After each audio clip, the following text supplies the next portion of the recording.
Like and subscribe right now, or this spider will crawl on your face when you're sleeping. 10 reasons why Trump lost the presidency. Statistics placed Mr. Trump on the winning strike as polls carried out, turning out that 56% of the US population believed in his re-election. In hindsight, they may have been inevitably wrong. Trump put his best foot forward in his campaigns and pre-election preparations. Unfortunately, due to some operational blunders, him and the governance of the country brought about his downfall. Mr. Biden made great advances from his shortcomings, emerging the winner. We will take a peek at the top 10 reasons that led to his loss. Stay tuned. Number 10. COVID-19 pandemic. The coronavirus pandemic has had a devastating effect on lives and an even greater one on the US economy. No one blames Trump for the pandemic, though they have been skeptical about how he has handled the management of the situation. The death toll has reached over 300,000 and is still on the rise. Trump downplayed the state of health following this pandemic even after he contracted the virus. He claimed that this disease will disappear like the wind. This reduced his popularity from 56% to 37%. Joe Biden used the shortfall to his advantage, creating a clear and scientific way of dealing with the pandemic in the case that he was elected as president. He was quick to use the podium of the debate to showcase his intellect and map out a draft on how they would handle the management of the health sectors during these hard times, while Trump used the opportunity to shade Joe about how he wears a mask at all times. Many people started to see Trump as risque, especially because he had not long ago been infected with the virus and was not putting in much effort whatsoever to prevent infecting others or reflecting himself. Before we move on, I've got a little challenge for you that'll take 5 seconds to complete. So here's the deal. You just leave a like on this video, smash that subscribe button, and hit the notification bell, and you will get 25 years of amazing luck. Try it. It really works. Number 9. Changing the form of the main political party. Trump has some limitations as a politician. His greatest weakness is that he's strong in intergroup politics, but is really weak in intra-party politics. In his lightning presidential years, he changed the form of one of the main political parties, which was a bit skeptical. Trump, due to his weakness, failed to look for support outside his base, which was outrageous for a politician like himself, one who was disliked by a majority of the voter population. According to demographics ahead of this election, it was clear that Trump would lose if everyone voted the same as in 2016. His unpopularity was notably high among the minorities, including suburban women and the educated young voters. The difference in this prediction of Trump's loss is due to white voters. His popularity among them had fallen by about 15%. Number 8. Less is more campaigning. Generally, in his previous campaign strategy, Trump was able to win the hearts of US citizens even more compared to his recent contest. He only focused on garnering the white man's vote. This strategy dearly failed him since the US population consists of a vast variety of races. Statistics have been showing that had he distributed his campaigns better, we might have had a different outcome. Unfortunately, Trump has remained blaming the regime and the electoral system for his downfall. Number 7. Mishandled his greatest test. Over the years, his greatest test came when a pandemic hit the world, testing every leader and every person in the world. With a death toll of over 300,000 and more than 1,000 new infections that are constantly rising daily, it seems that Trump and his administration have failed in curbing or managing it. The health sector is in a crisis and the economy is at a tipping point. Number 6. Advantage on the economy. The greatest advantage that Trump had over Biden was that people were confident in his ability to keep the economy strong no matter what. However, since the beginning of the pandemic, Trump has been unable to keep the economy afloat, and there has been a recession. Many people lost faith in him after this and opted to vote for Joe Biden instead. Over the first 3 years, he seemed to have keyed in the secret to an increasing economy by cutting down on taxes and imposing some deregulatory methods that caused a rise in the stock market. Also, the country enjoyed a very low rate of unemployment over those few years since his election.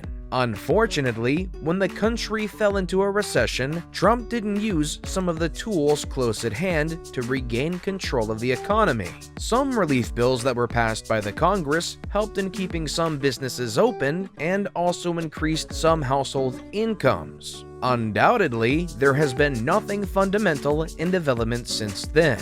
This is strange because even when the economy is strong, politicians try to pump up the economy pre-elections. The fiscal economist in his corner should have advised on trying to pump up the economy to help ease his campaign. You can imagine how the polls would be different if a few bills and letters were passed around and it was said that they are courtesy of Trump. Doesn't money make the world go round? Number 5. Stay in the center. One of the key things that Biden used as he steered away from the far-reaching developmental plans. He was steadfast not to back universal government-run healthcare or free college education or wealth tax. He stuck to the simple policies of development that are attainable and attractive to citizens. His game plan was to hug the middle and propose incremental policies. This would ensure that he would please not only the majority, but also the moderates and disaffected Democrats. This strategy was depicted in his choice of running mate. He went to Senator Kamala Harris, while he had the choice of choosing another stronger running mate. Kamala Harris didn't have such great support from the Democrats on one side, but she sure had some strong suggestions and appeals on certain policies. This attracted the moderates who came flooding in to support Joe Biden because of his running mate. Biden also focused on environmental and energy issues, which are a more touching issue to the younger generation, instead of just being arrogant and alienating energy-dependent states. Number 4. Trump lacked a fresh message.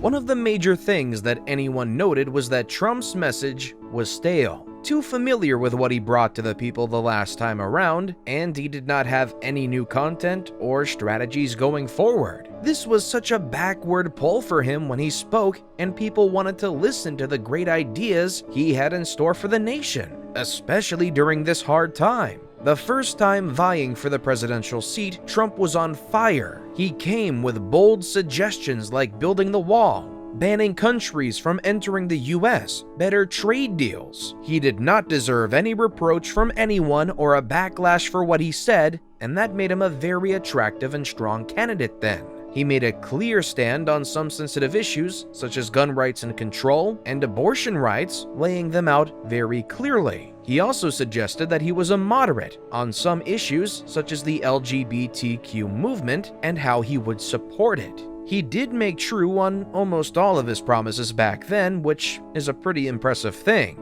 This year, though, he failed to come up with new content, making him pant whenever he was asked about his intentions for running for a second term. His greatest defense was that he was the only one who was capable of cleaning up the mess that happened under his watch, and his slogan, "Keep America Great." Number 3. More money, fewer problems. Biden's campaign had more money than Trump's campaign in the last few weeks following up to polling day. They managed to raise about $493 million US. He had a total sum of over $761 million, which he used to buy out TV, radio, and media. He took the advantage that Trump was running short on funds those last days and had to downsize his campaigns. This is not to say that the Trump campaign had insufficient campaign funds throughout. They had raised over $1.2 billion US, which was spent earlier on during campaigns when the citizens weren't paying much attention. Trump's campaign had started early in October with a total of about $60 million.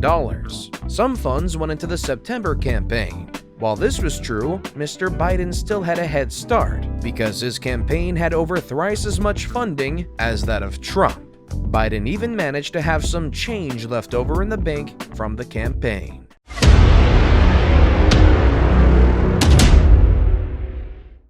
And with that, it's now time for today's best pick. Today's photo was sent to us by a subscriber, so if you come across a photo online and want to know more details about it, just send it over to us. We might even feature it in our future videos. Number 2, Biden was a tough opponent. Trump had a very clear strategic game plan, which was to distract voters from his unpopularity by demonizing his opponent however best he could. He used terms like Democrats being radical socialists, which wasn't uncommon a word to be used by. Although when trying to use that name for Biden, it didn't seem to stick, and he opted to claim that instead, Biden would be a captive of radical socialists. That too didn't work in his favor. He stepped over many toes when he went to the extent of characterizing Biden as vinyl. He disgusted those who had supported him during his first run during the presidential elections, making him unpopular, including his dubious emails and name-calling. Number 1, anyone but Trump. After 4 exhausting years of being under Trump's leadership, the citizens were tired of him. They were exhausted by the name-calling, finger-pointing, and accusations. They wanted a stand-up president, as Trump was just too polarizing. He was in constant conflict with everyone but himself.